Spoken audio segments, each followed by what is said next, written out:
Hello and welcome to Tropico 5. So I did record some episodes before, but there was no sound attached to it, which, it wouldn't be so bad because I'm leaving the music off because apparently there's licensed music in here that they don't want on YouTube, so you can't blame them for that.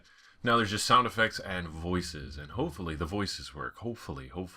Because basically what would happen in my original recording is I was letting, they only read the first paragraph off as part of voice acting, and then I was sort of filling in the voice acting after it, and it was really awkward when it'd be quiet for like 30 seconds, and then all of a sudden I would just like totally sail off on this little voice acting journey of mine. But yes. So this game kind of fits into my ant farm simulator, manage a village kind of, I guess, I don't know. It's definitely one of my favorite genres of type games where basically you make a village and then they kind of, the whole idea is to have as little input as possible, and then your villagers and the AI kind of run everything from there. I don't know if you can necessarily say it's exactly like that, but it's definitely more along those lines, and it's all very supply chain oriented, and the ability to take resources, put some value into them, and then ship them out, and then get money back, and continue to expand from there. So there's a little bit of political intrigue, and it's all very, very cool. If you're not familiar with the Tropico games, it is about being a dictator. So prepare for some dictation and some possibly very black humor as well, and also interesting facts about other dictators. So this is essentially going to be a walkthrough of the actual campaign. That's what I intend on doing. So it's just gonna, we're gonna go through, play the campaign, and it'll be a lot of fun. And if I get really, really into it, or if the campaign is only like 20 episodes long, maybe I'll do a sandbox afterwards and see how far along I can get until all hell breaks loose and whatnot. So, anyways, let's get it started. We're gonna do. Oh, hold on. Escape. Main menu. I was loading up my old game, which isn't necessarily what I wanted to do. Let's go new game, campaign, changing the world, delete, yes, new dynasty, LCD core. I think there was something funny I said to totally justify that sort of weird misspelling, so I'm just going to change to LCD Koi. There we go. Cool. Okay. So I am familiar with these first couple of missions here, so hopefully we'll be able to progress through them fairly quickly, since they're basically tutorials. Basically. And a lot of it's going to be waiting around for them to actually give me missions, so I'm not overdoing it with the different builds. Let's go ahead and very quickly throw together a guy here. Name.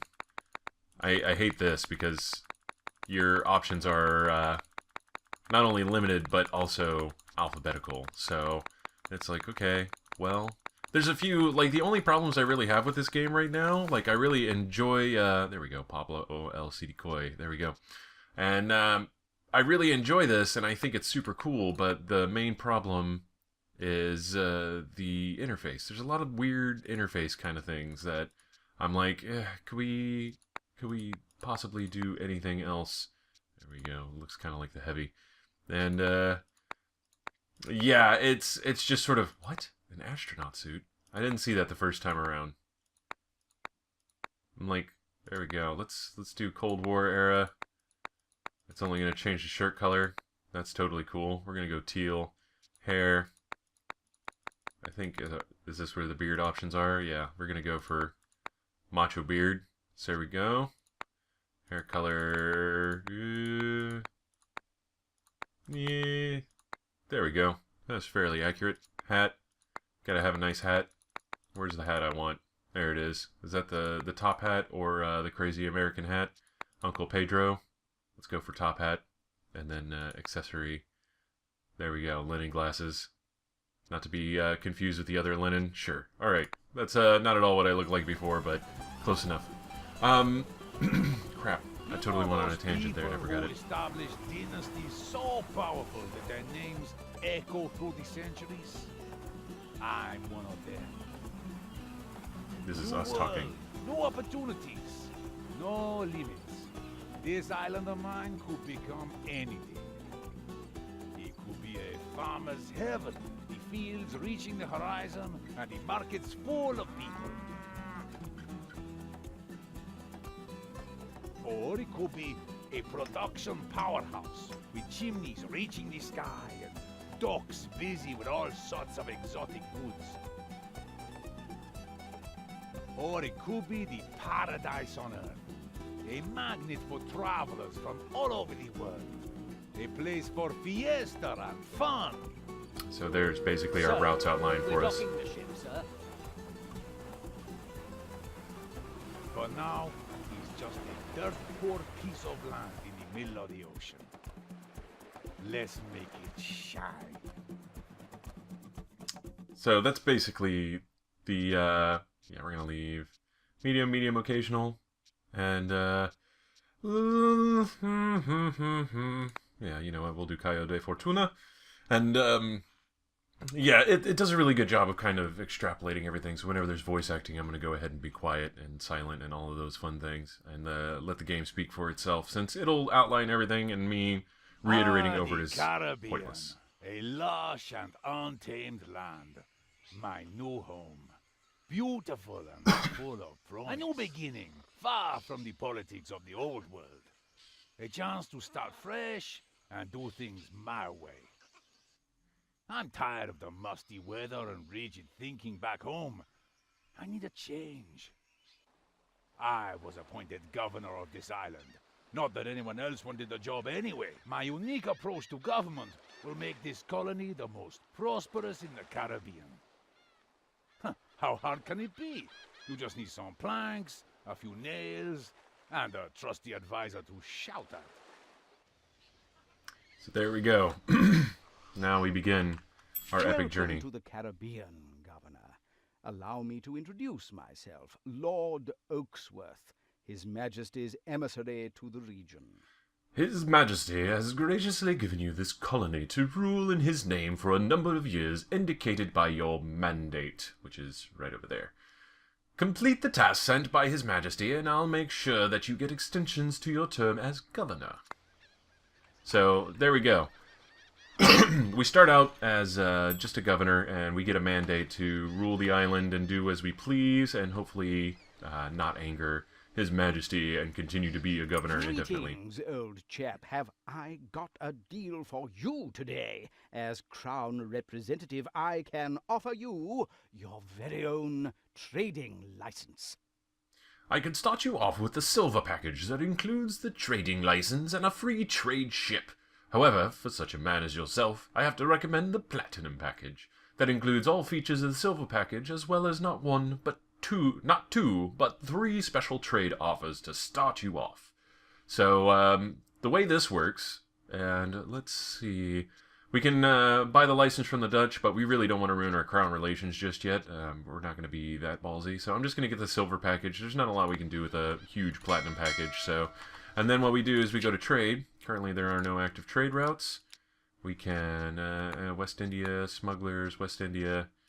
And there's actually, I mean, plenty of options. Import cotton from the pirates, export meat to smugglers, and import corn from West India.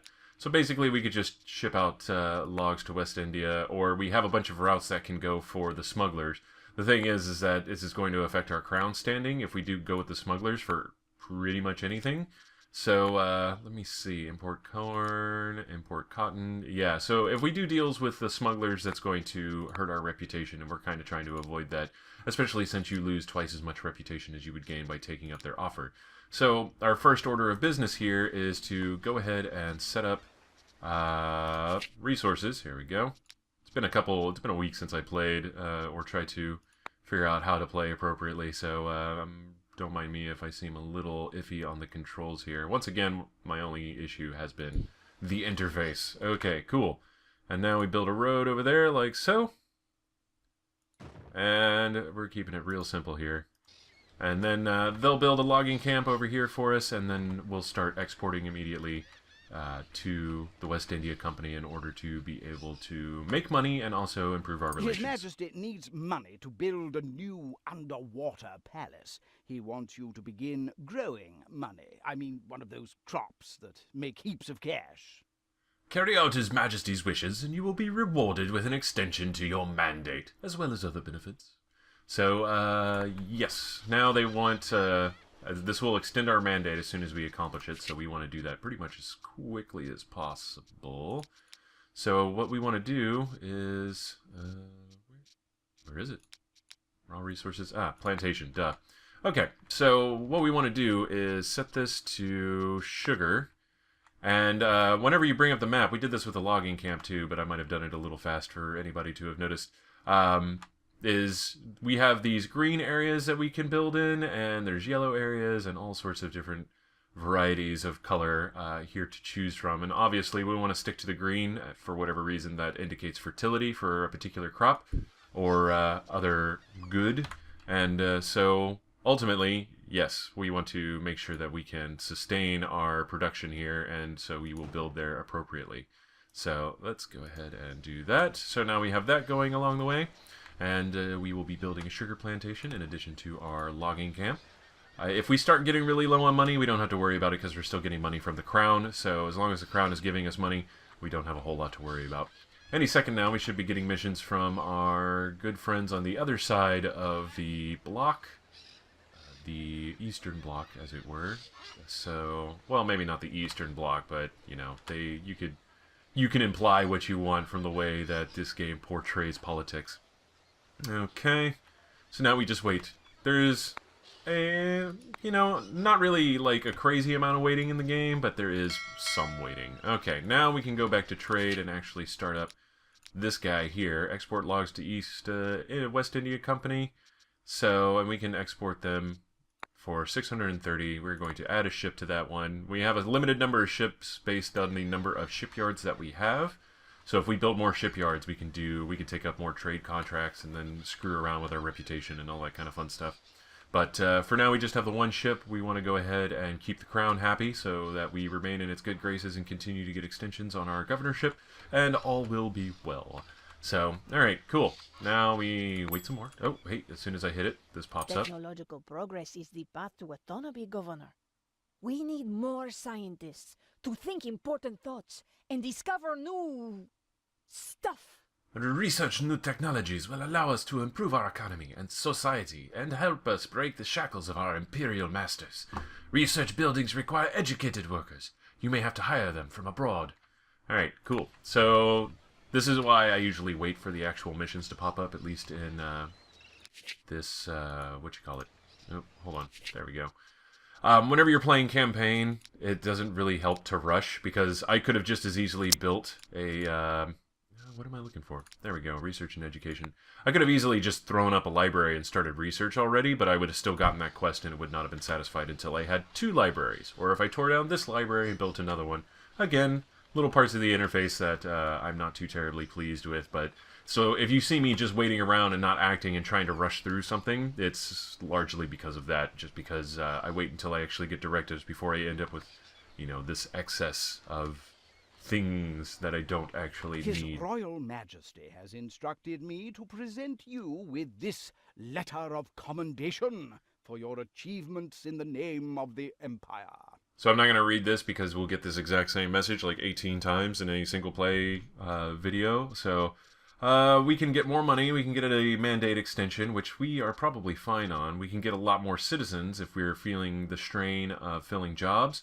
Or we can get money to our Swiss bank account, which I'm not entirely sure what the Swiss bank account does, but I'm sure I'll find out eventually, and I'll probably regret never taking these. But I'm going to go ahead and go for the treasury subsidy, which will just pad our coffers a little bit and allow us to continue to make money here. Now, what we can do is go to the almanac and see...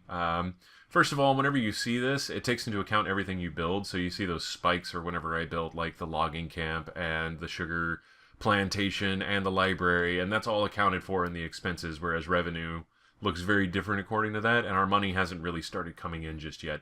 So this is going to look wildly unbalanced, but for the most part, it's not nearly as bad as it looks. It's also, again, interface issues that I have, and the way that the game delivers its information to the player.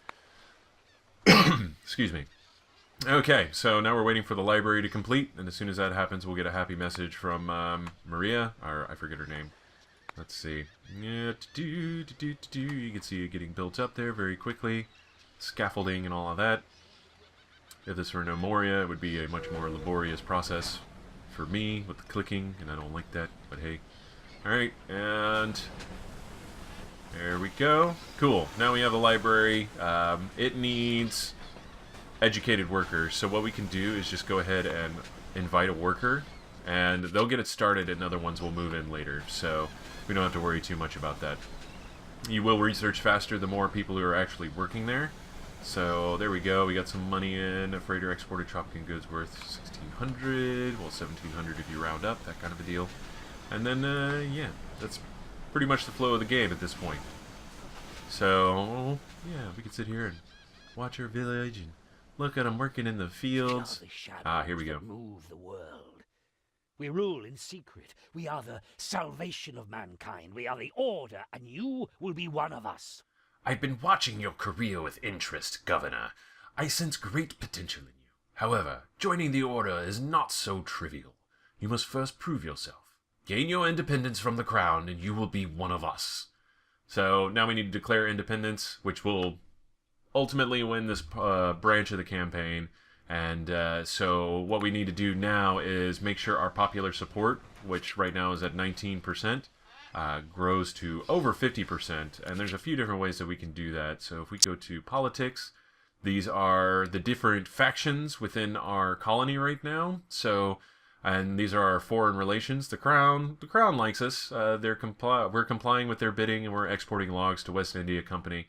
And then right now, though, a large majority of our population is royalists, which has 42 supporters, and I am hated by them, which is a little unfortunate. And let's go here. And the revolutionaries, who are represented by Maria or whoever it is with the beret, we're in good standing with, who like us, and we only have 6 of those. So ultimately, our goal is to lower this population and increase this population.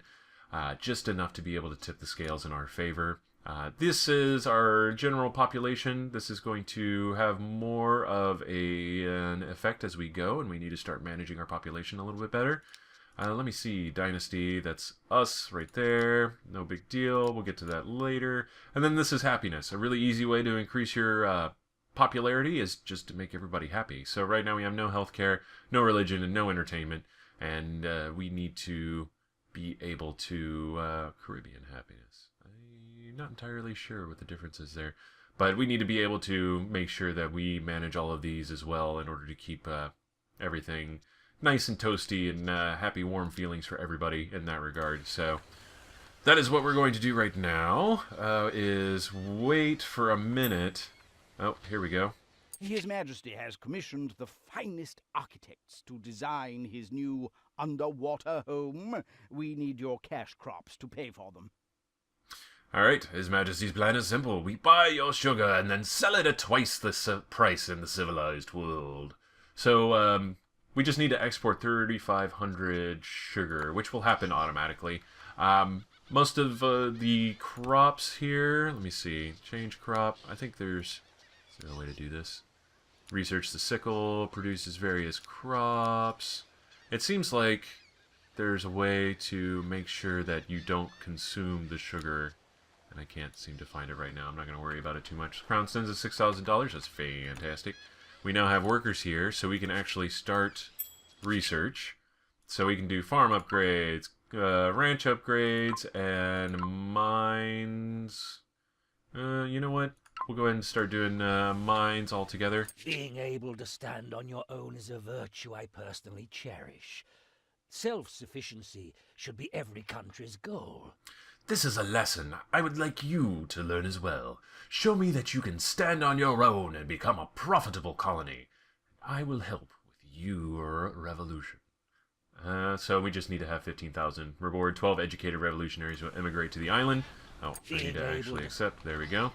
So, yeah, now we just stock up money, and then we'll be totally dandy. There's our one foreign worker, 7 citizens. So we got 7 citizens and the one guy we invited from abroad to work in our library and research for us. So all of that will start flowing along rather swimmingly.